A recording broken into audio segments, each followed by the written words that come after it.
Hay típicamente una confusión entre lo que es una TRV, que es una Temporary Resident Visa, y un Visitor Record. Son dos cosas diferentes. Vamos por la primera, una TRV, Temporary Resident Visa.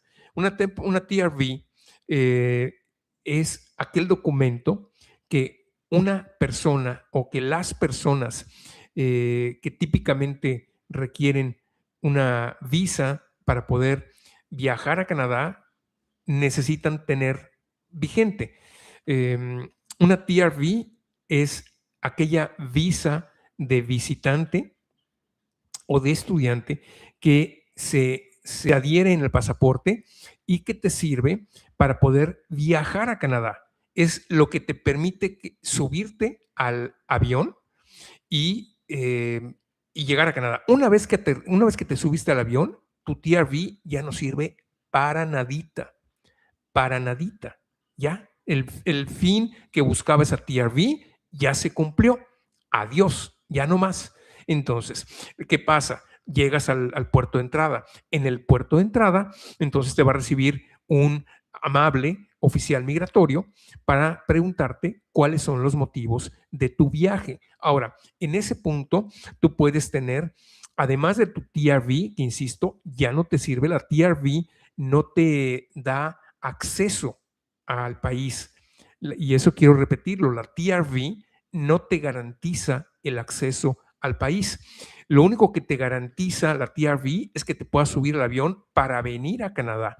Entonces, una vez que llegas, el oficial migratorio te recibe y te va a preguntar cuál es el objetivo de tu visita a Canadá, cuánto tiempo vas a estar, en dónde te vas a quedar, cómo te vas a transportar al hotel, vas a viajar, no vas a viajar, a quién vas a visitar, etcétera, etcétera, etcétera.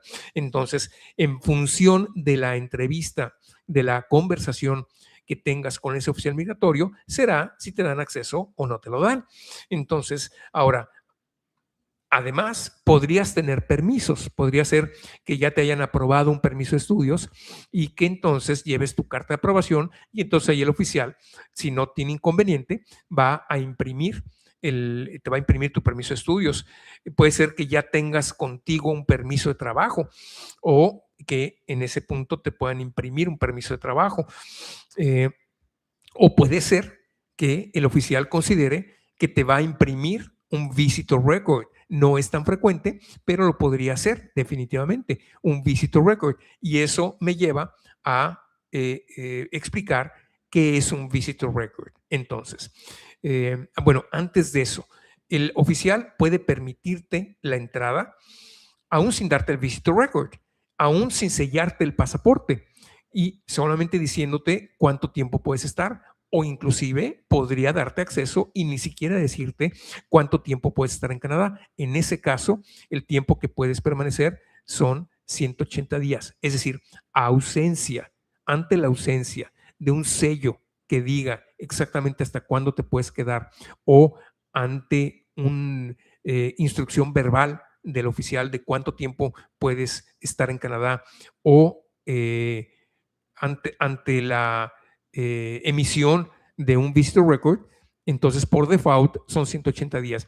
Pero si el oficial simplemente te dice, oye, nada más te voy a dar 30 días, eso es, aunque no te lo doy por escrito, son 30 días. Él va a registrar en el sistema que solamente te dio 30 días y no puedes pasarte esos 30 días, por supuesto. Ok, ahora, puede tomar la decisión de darte un visitor record. El visitor record es un documento que necesita cualquier persona para quedarse en el país como visitante. Ese documento sí te permite quedarte en Canadá. ¿Por cuánto tiempo? Por el tiempo que lo expidan. Típicamente se expide por 180 días, típicamente, pero podría ser por menos. Vamos a suponer que el oficial no considera que tienes razones suficientes para poder estar 180 días, te lo puede dar por menos.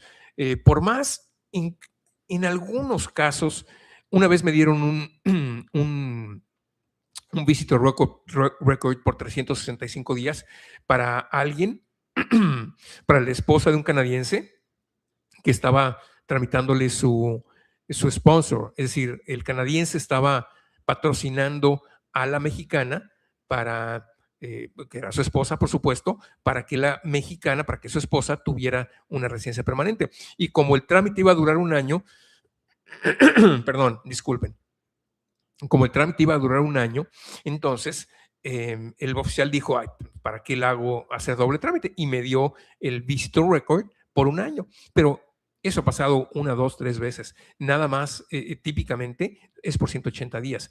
Entonces, cuando te dan el visitor record, te permite, ese documento te permite quedarte en Canadá. ¿Puedes trabajar con el visitor record? No, por supuesto que no. ¿Puedes trabajar en línea con un empleador que no sea canadiense? Pero por supuesto que sí. Claro que puedes trabajar con cualquier empleador del mundo. Lo único, solamente hay un empleador, un tipo de empleador con el que no puedes trabajar, y eso es con un empleador canadiense. No es delito, no es pecado, no es nada prohibido. Puedes trabajar con un visitor record en la mano. Ahora, ya entraste a Canadá, o sea, ya tenías tuviste tu TRV, la presentaste a tiempo, te dejaron subir al avión, perfecto, muy bien. Llegaste a Canadá, te entrevistó un oficial, todo salió bien, súper bien, inclusive hasta te dio un visitor record, súper bien, viento en popa. Ok, pero ya llevas 150 días dentro de Canadá y tu visitor record es por 180 días, es decir, solamente te quedan 30 días. ¿Qué hacer?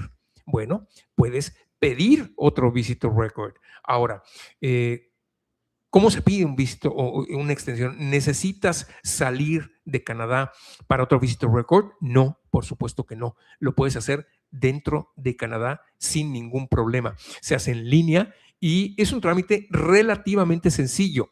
Sin embargo, tiene su truco, tiene su truquito. Ahora, ¿por qué tiene su truquito?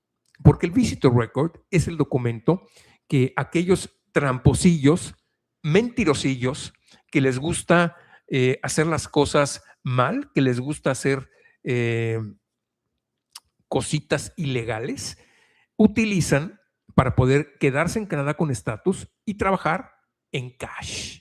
O sea, ilegales, de ilegales. Le ponen así como muy elegante. Yo trabajo en cash. No, tú estás siendo un ilegal. Eso es lo que estás haciendo. Estás siendo un criminal porque estás rompiendo las reglas del país que confió en ti cuando te dejó entrar en función de las bola de mentiras que tú le dijiste y que por eso te dejó entrar. Estás mintiendo al gobierno, estás cometiendo un acto de misrepresentation y nunca eso va a salir bien. Entonces, el gobierno sabe que pone una enorme alerta cuando recibe una solicitud de extensión de visitor record. ¿Por qué? Porque es probable, es posible y es probable que esa persona esté trabajando sin autorización, o sea, está trabajando en negro, en cash, por debajo de la mesa, haciendo transitas. Entonces, ¿qué es lo que el oficial va a poner mucha atención? ¿Cuáles son los elementos que me comprueban que esta persona no está trabajando o que no pretende trabajar? Entonces, ahí las evidencias son fundamentales. Yo sé de gente que ha pedido, porque dicen, ¿para qué pagarle a un consultor? Ya ves cómo son esos consultores de aprovechados y de, ¿no? Que te cobran una fortuna y no hacen nada, llenan un par de formatos y ya se quedan con tu dinero, $1,000. Bueno, no tan fácil. Mira, tienes que demostrarle al oficial. Yo sé de gente que ha pedido un visitor record sin carta de motivos. Claro que se lo niegan, por supuesto que se lo van a negar. No, no se trata nada más de llenar formatos. Los formatos es lo de menos. Es la parte más fácil de una aplicación. La más tediosa y la más aburrida, sí, pero también la más fácil. No se necesita ningún talento para llenar formatos. Un consultor o un abogado no te cobra por llenar formatos. Te cobra por diseñar una estrategia y por incluir la información que te va a servir, y la información y las evidencias de esa información que te van a servir para que un oficial no tenga issues, no tenga razones o dudas de tu buena fe. Para eso, ahí está el valor. Entonces, hay que hacer una carta de motivos. Y en esa carta de motivos tienes que demostrar con pruebas primero informar y demostrar con pruebas que el, cuáles son tus intenciones y que tienes la forma de subsanar tus gastos en Canadá. ¿Cómo son esas formas? ¿Qué te aceptan? Ahorros, mejor si están en Canadá, pero puedes demostrar que tienes ahorros en tu país de origen. Hay una forma de presentar los estados de cuenta. Se traducen los números. Pues, por supuesto, claro que tú sabes qué es lo que hace un oficial cuando recibe un documento que no está en inglés o francés. Ya, lo pasa. No importa si son números o es texto. Los estados de cuenta se traducen. Ok, los números van a ser números. ¿Y los conceptos? El oficial no tiene que saber español, ¿me explico? Entonces, tienes que proveer la información y las evidencias de que tienes cómo subsanar tus gastos por medio de ahorros en tu país, por medio de ahorros en Canadá, por medio de un trabajo remoto, como si fueras nómada digital, es decir, trabajas remotamente para un empleador en México, en Venezuela, en cualquier país de América Latina, y entonces, y tienes que poner evidencias. A mí me gusta poner un flujo efectivo así en Excel, en donde pongo ingreso mamá, ingreso papá, o ingreso mamá, ingreso mamá, ingreso papá, como sea, da igual. Y pongo cuánto ingresa, por qué medio y cuáles son los gastos. Renta, utilities, transportation, cell phone, groceries, medications, etcétera, etcétera. Y así me voy para que entonces el flujo efectivo llegue a cero o sea positivo. Y entonces el oficial va a decir, ok, no voy a poner facturas de absolutamente todo lo que estoy poniendo, pero sí de repente algún comprobante que me ayude a darle credibilidad a eso. Entonces presenta un caso, armo un caso y le demuestro, es como si fuera un juicio, nada más que aquí no es presencial, pero es exactamente un juicio, es un litigio en donde el oficial dice, no, esta persona posiblemente va a trabajar y yo tengo que demostrar que no y tengo que darle pruebas, no solamente decírselo, ¿no? Darle pruebas de que esa persona no, y entonces pido una extensión. Ok, ahora, ¿aplica el estatus mantenido cuando pido una extensión de visitor record? Claro, por supuesto. Es decir, a mí no me gusta pedirlas antes de 130, antes de 30 días, con menos de 30 días, perdón. Me parece, pues, poco atinado y me parece que carece de forma ante el oficial migratorio estar pidiendo algo el último día. Entonces, técnicamente lo podrías pedir el último minuto y aún así conseguir el estatus mantenido, antes llamado estatus implícito. Sin embargo, a mí no me gusta hacerlo así. Entonces, me reservo 30 días y 30 días antes pido eso. Ok, se recibe la aplicación, no la van a contestar, se van a tardar meses en contestarla. Llega el momento que vence el primer visitor record de 180 días. En el primer minuto, en el primer segundo que vence el primer visitor record, en ese momento mi cliente entra a estatus mantenido o estatus anteriormente llamado estatus implícito. Y ahí ya no importa, va a poder quedarse como visitante haciendo exactamente lo mismo mientras se resuelve su permiso. Entonces, no hay que salir de Canadá para poder pedir una extensión de visitor record. Ahora, podrías hacerlo, podrías irte a tu país, pasarte unos días ahí y luego recibir y pedirlo en el puerto de entrada o pedir unos nuevos 180 días. El visitor record, y es muy importante que lo sepas, el visitor record se pierde cuando sales del país, porque el visitor record es el documento que te permite quedarte en el país mientras estás en el país. Pero vamos a suponer que tienes un visitor record por 180 días, nuevecito, recién salidito.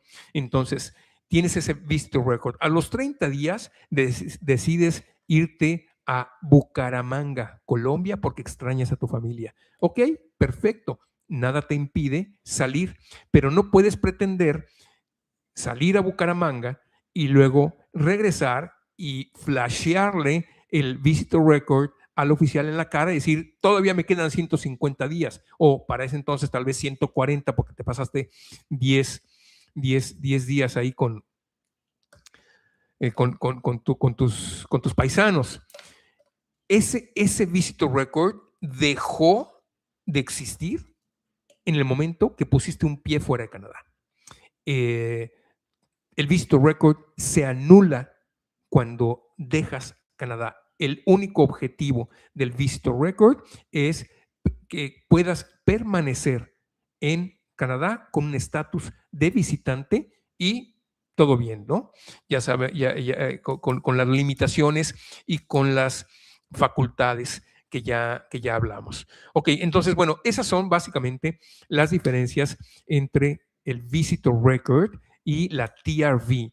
TRV, Temporary Resident Visa, y Visitor Record, el documento que te permite, te sirve para llegar a Canadá, TRV, y la otra, el otro, te sirve para quedarte en Canadá, para permanecer en Canadá.